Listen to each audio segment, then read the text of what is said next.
сокинони ноҳияи Темурмалик низ бо мақсади истиқболи сазовор аз ҷашни милливу муқаддас 35-солагии истиқлолияти давлатӣ ҳамаҷониба омодагӣ гирифта дар самти ободониву бунёдкориҳо иқдомҳои шоистаро амалӣ карда истоданд. Ба ин муносибат дар ноҳия бунёди 332 иншоот ба нақша гирифта шуда, корҳои сохтмонӣ дар маҳалли иншооти сохташаванда мароми тоза касб намуда, марҳила ба марҳила бунёд ва мавриди баҳрабардорӣ қарор дода мешаванд.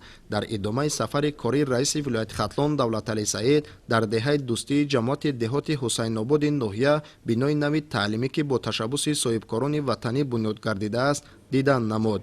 иттилоъ дода шуд ки бинои нави таълимӣ барои 1280 хонанда дар ду баст пешбинӣ гардида, дар арафаи ҷашни истиқлолияти давлатӣ мавриди баҳрабардорӣ қарор дода мешавад. зимни боздид иттилоъ дода шуд ки муассисаи мазкур аз 28 синфхона, утоқи роҳбари муассиса, хонаи омӯзгорон, китобхона, ошхона, маҷлисгоҳ барои 300 ҷойи нишаст, як толори барҳаво ва майдончаи муосири варзишӣ иборат мебошад.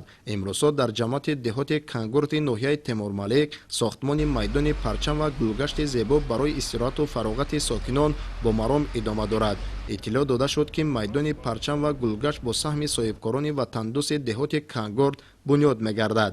айни замон корҳо дар иншооти мазкур бо ҷалби мутахассисони маҳаллӣ ва техникаҳои соҳавӣ бо маром идома дорад. дар ноҳия ба таҷдиду азнавсозии иншооти соҳаҳои иҷтимоиву иқтисодӣ, маърифу тандурустӣ, фарҳангу варзиш ва марказҳои гуногуни хизматрасонӣ таваҷҷӯҳи хоса зоҳир карда мешавад. сокинони ба ору номус ва ватандӯст низ дар навбати худ ҳамчун фарзандони ин диёр дар ободу зебо гардидани хонаю ошён, кӯчаю маҳалла ва деҳаҳо сайю талош намуда истоданд, то ин ки дар раванди босуръати ташаббусҳои созандагӣ саҳмгузор бошанд.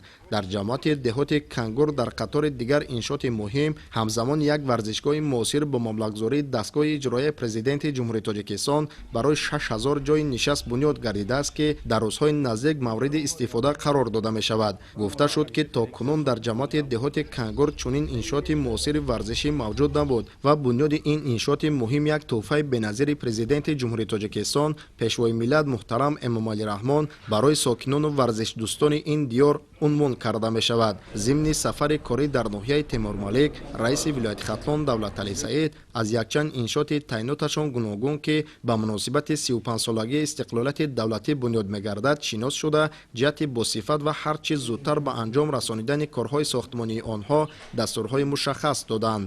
роҳбарияти мақомоти иҷроияи маҳаллии ҳокимияти давлатӣ, кормандони ташкилоту муассиса ва дар маҷмӯъ сокинони ноҳияи Темурмалик ин ҳама пешравиро натиҷаи сиёсати созандаи давлат ва ҳукумати кишвар, бахусус президенти ҷумҳурии Тоҷикистон, пешвои миллат муҳтарам Эмомалӣ Раҳмон медонанд.